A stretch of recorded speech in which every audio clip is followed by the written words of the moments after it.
ଶୁଳିଆପଦା ଥାନା ଅନ୍ତର୍ଗତ ଗୁହାଳଡିହା ଠାରେ ପିକଅପ୍ ଗାଡ଼ି ଭାରସାମ୍ୟ ହରାଇ ଦୁର୍ଘଟଣାଗ୍ରସ୍ତ, 2 ଜଣ ଗୁରୁତର ଆହତ।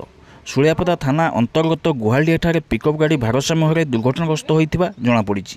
ସୂଚନାଯୋଗ୍ୟ ଯେ ଆଜି ସକାଳ 9ଟା ସମୟରେ ଦ୍ରୁତଗତିରେ ଆସୁଥିବା ଏକ ପିକଅପ୍ ଗାଡ଼ି ଗୁହାଳଡିହା ପୋଲଠାରେ ଭାରସାମ୍ୟ ହରାଇ 10 ଫୁଟ ତଳକୁ ଖସି ପଡ଼ିଥିବା ସ୍ଥାନୀୟ ଲୋକେ ଦେଖି ଡ୍ରାଇଭର ସହିତ ଗାଡ଼ିରେ ଥିବା ଅନ୍ୟ ଜଣେ ବ୍ୟକ୍ତିଙ୍କୁ ମଧ୍ୟ ଉଦ୍ଧାର କରିଥିଲେ।